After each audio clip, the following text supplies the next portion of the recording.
जय हिंद बच्चों। इस समय आप लोग महामना इंस्टीट्यूट के YouTube चैनल से जुड़े हुए हैं और इस चैनल में मैं आप सबका स्वागत करता हूं।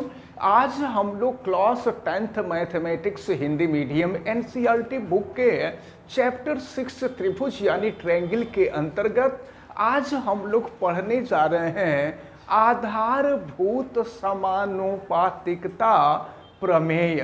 तो समझें आप कि आधारभूत समानुपातिकता प्रमेय क्या है, यानी कि बेसिक प्रोपोर्शनलिटी थ्योरम क्या है, जिसको हम शॉर्ट में बीपीटी भी कहते हैं।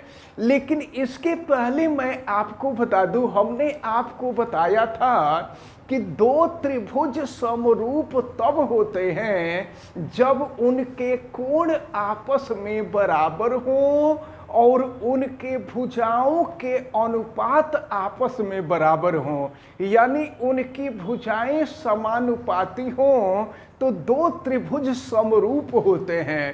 तो अब हम पढ़ने जा रहे हैं बेसिक प्रोपोर्शनलिटी थ्योरम यानी आधारभूत समानुपातिकता प्रमेय के बारे में।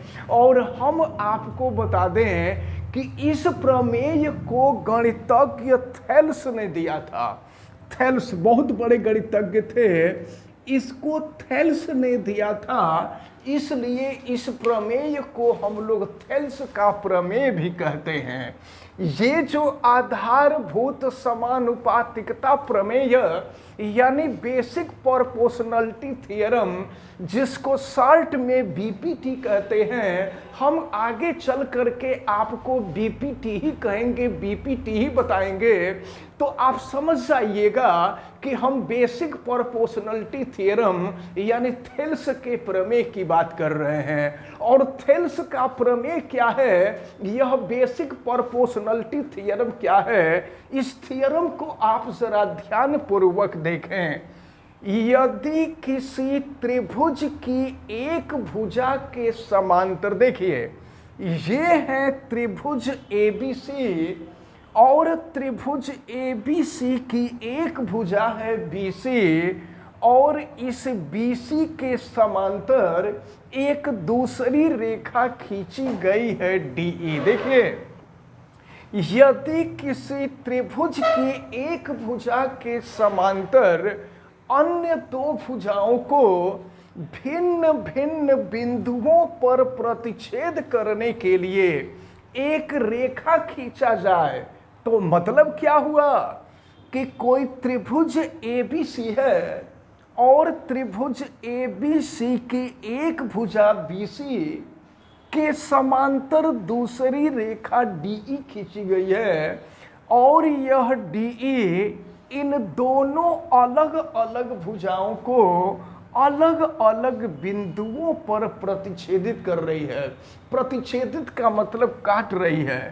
तो इन भुजाओं के जो अनुपात होते हैं, इन भुजाओं के अनुपात आपस में बराबर होते हैं। यानी देखिए, AD और ये DB, फिर यह AE और फिर यह EC, इन दोनों के अनुपात जो होते हैं ये आपस में बराबर होते हैं। यही बीपीटी है, यही बेसिक प्रोपोर्शनलिटी थ्योरम है। इसको आप बिल्कुल अच्छी तरह से दिमाग में रखे रहेंगे। अब इसके बाद हम आपको बता दें, अब इसके विलोम में ये होता है कि अगर कोई त्रिभुज है और त्रिभुज की दो भुजाओं को मिलाने वाली एक रेखा प्रतिच्छेद कर रही है, तो अगर AD और DB का अनुपात AE और EC के अनुपात के बराबर हो, तो उस स्थिति में यह भुजा इस भुजा के समांतर होती है। इसका ठीक उल्टा है। पहले वाले में ये है कि जब ये भुजा इस भुजा के समांतर है तो इनका अनुपात आपस में बराबर होगा। इसका विपरीत ये है जिसको हम कहेंगे बीपीटी का विलोम। बीपीटी का विलोम। तो बीपीटी का विलोम ये है कि अगर इसका इसका अनुपात और इसका इसका अनुपात आपस में बराबर है तो ये दोनों भुजाएं एक दूसरे के समांतर होंगी। तो इन दोनों प्रमेय की हम लोगों को जरूरत पड़ेगी और हमें उम्मीद है कि ये आधारभूत समानुपातिकता प्रमेय यानी बेसिक प्रोपोर्शनलिटी थ्योरम, जिसको शॉर्ट में हम बीपीटी कहते हैं, ये और इसका विलोम दोनों आपको अच्छी तरह से समझ में आया होगा। अब हम लोग इसकी प्रश्नावली शुरू करेंगे, यानी प्रश्नावली 6.2 को अब हम लोग देखेंगे। अब हम लोग प्रश्नावली 6.2 के क्वेश्चन नंबर 1 को देखें।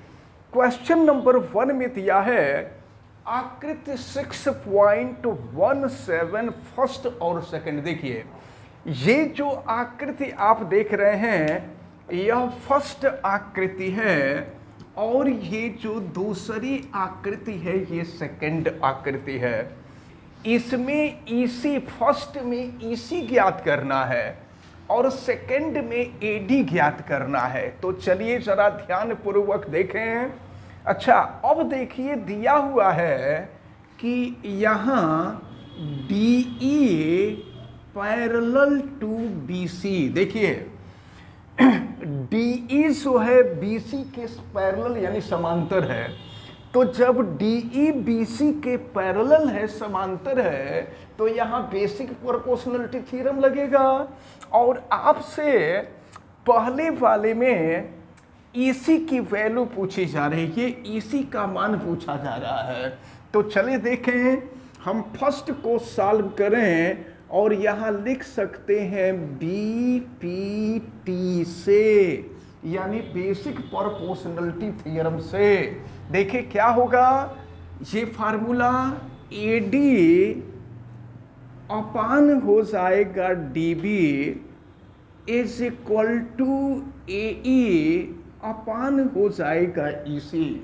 तो चलिए देखिए AD का मान आपको दिया हुआ है 1.5 और DB की वैल्यू है 3, AE की वैल्यू है 1 और EC की वैल्यू आपको ज्ञात करनी है। देखिए एक काम करते हैं, यहाँ ऊपर नीचे हम 10 से गुणा कर देते हैं। तो ऊपर यहाँ 10 से गुणा करेंगे 15 हो जाएगा, नीचे 30 हो जाएगा और ये हो जाएगा 1/EC। देखिए 15 से कटा देंगे तो 15 दूना 30 हो जाएगा, यानी 1/2 इज इक्वल टू 1/EC हो जाएगा। अब क्रॉस मल्टीप्लिकेशन कर दे तो EC की वैल्यू 2 सेंटीमीटर होगी। यही फर्स्ट में आपसे EC का मान ज्ञात करने के लिए कहा जा रहा था। तो ये फर्स्ट पार्ट आपका सॉल्व हो गया। अब सेकेंड पार्ट में देखें, सेकेंड पार्ट में आपको AD ज्ञात करने के लिए कह रहा है। तो यहाँ भी प्रश्न में कहा जा रहा है कि DE BC के समांतर है। तो अगर DE BC के समांतर है तो यहाँ भी BPT लगेगा। तो अब यहाँ हम सेकंड को सॉल्व करेंगे और फिर यहाँ लिख देंगे BPT से, यानी बेसिक प्रोपोर्शनलिटी थ्योरम, या जिसको आधारभूत समानुपातिकता प्रमेय कहते हैं। तो अब यहाँ पर देखिए क्या हो जाएगा, AD अपान हो जाएगा DB is equal to AE upon हो जाएगा EC। हम वैल्यू रखते हैं, AD हमको ज्ञात करना है और DB की वैल्यू आपको दी गई है 7.2, AE की वैल्यू है 1.8 और EC की जो वैल्यू है ये 5.4 है। चलिए देखते हैं, सॉल्व करते हैं। ऊपर नीचे यहाँ 10 से गुणा कर दीजिए। तो 10 से गुणा करेंगे तो फिर क्या मिलेगा, देखें, ये AD upon 7.2 is equal to 10 से गुणा करेंगे ये 18 हो जाएगा और ये हो जाएगा आपका 54। अब 18 से कटा देंगे, 18 तो यहाँ 54 होता है, तो ये हो जाएगा 3, यानी ये हो जाएगा आपका AD upon 7.2 is equal to 1/3। अब क्रॉस मल्टीप्लिकेशन कर देंगे तो AD इजकल टू 7.2/3 हो जाएगा। अब 3 से इसको डिवाइड कर दीजिए तो फिर ये 24 हो जाएगा ना, 24 यानी 2.4 हो जाएगा। तो AD इज इक्वल टू हो जाएगा 2.4 सेंटीमीटर। तो सेकंड वाले का जो आंसर होगा यही आपसे पूछा जा रहा था। तो अब जैसे फर्स्ट क्वेश्चन सॉल्व हुआ है इसी तरह से हम आगे के क्वेश्चन सॉल्व करेंगे। और मैं आपको बता दूं कि यह प्रश्नावली बहुत इंपॉर्टेंट है, इसमें से एक क्वेश्चन हमेशा बोर्ड के एग्जाम में ज़रूर पूछा जाता है। तो इन सबको हम लोगों को बहुत अच्छी तरह से तैयार करना होगा। फिलहाल आज जितनी भी बातें आपको बताई गई हैं हमें उम्मीद है कि सब आपको अच्छी तरह से समझ में आई होंगी। आप वीडियो को लाइक ज़रूर कीजिएगा और अगर चैनल पे नए हैं तो चैनल को सब्सक्राइब भी कर लीजिएगा। चैनल सब्सक्राइब करने के लिए यूट्यूब पर महामना इंस्टीट्यूट को सर्च कीजिए और फिर रेड कलर के सब्सक्राइब वाले बटन को क्लिक कर दीजिए, चैनल सब्सक्राइब हो जाएगा। अगर किसी प्रकार की कोई दिक्कत समझ में आती है तो आप हमें कमेंट करके बतावें। आप बेल आइकन को भी प्रेस करें तथा उसको ऑल पे कर दें और वीडियो को मैक्सिमम स्टूडेंट तक आप शेयर भी करें। आप सभी लोगों का बहुत बहुत धन्यवाद। जय हिंद।